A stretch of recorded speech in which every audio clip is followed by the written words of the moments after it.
আসসালামু আলাইকুম ওয়া রাহমাতুল্লাহি ওয়া বারাকাতুহু। সম্মানিত প্রিয় উপস্থিতবৃন্দ, আজকের এই ভিডিওতে আলোচনা করব শরীরের ব্যথা দূর করার আমল। হ্যাঁ, কোন আমল করলে শরীরের ব্যথা দূর হয় এমনই একটা আমল আজকে আপনাদের সাথে এই ভিডিওতে শেয়ার করব। সাথে যুক্ত আছি আমি মুফতি জুবায়ের বিন ইমাম।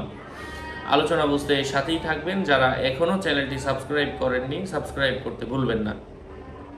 শরীরের ব্যথা দূর করার জন্য শরীরের যে কোনো জায়গার মধ্যে যদি ব্যথা হয়, দাঁতের ব্যথা হোক, চোখের ব্যথা, নাকের ব্যথা, মুখের ব্যথা, কান, চুল, মাথা, শরীর, হাত, একেবারে মাথা থেকে পা পর্যন্ত যে কোনো অঙ্গ প্রত্যঙ্গের ব্যথা, ভিতরের কোনো অঙ্গেরও যদি ব্যথা হয়, এই আমলটা সে যদি 11 বার করে পড়ে, ওই জায়গার মধ্যে হাত রেখে 11 বার করে 11 বার ফু দেয়, আল্লাহ পাকের অশেষ রহমে ব্যথা দূর হয়ে যাবে।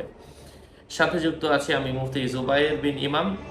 আমি সেই আয়াতটা বলে দিচ্ছি। বিশেষ করে আমার বৃদ্ধ বাবা যারা আছেন, বৃদ্ধ মা যারা আছেন, অথবা যুবক যুবতী, অথবা যারা কাজ করেন, বিশেষ করে রাজমিস্ত্রি, অথবা ঢালাইয়ের কাজ, অথবা ইট ভাঙ্গানোর কাজ, অথবা সিঁড়ি দিয়ে এক জায়গা থেকে আরেক জায়গায় মালামাল তোলা, অথবা হাঁটতে হয়, অথবা প্রচুর কুদাল চালাতে হয়, মাটি কাটতে হয়, মানে কঠিন প্রকৃতির কাজ যারা আছে, অথবা বিভিন্ন ফ্যাক্টরিতে হাত লাড়িয়ে কাজ করতে হয়, অনেক ক্যাটাগরির কাজ আছে, অথবা অনেকে ভারী বোঝা বহন করেন, এই জন্য ভারী কাজ করলে শরীরের উপর চাপ পড়লে ব্যথা করে।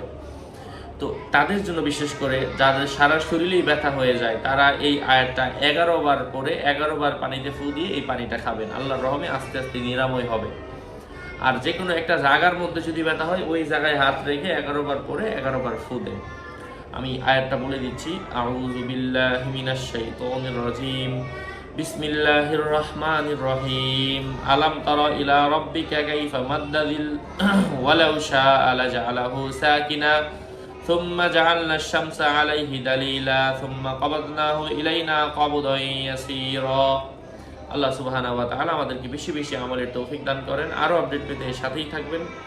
সকলের মঙ্গল কামনা করে এখানেই শেষ করছি। আসসালামু আলাইকুম ওয়া রাহমাতুল্লাহি ওয়া বারাকাতুহু।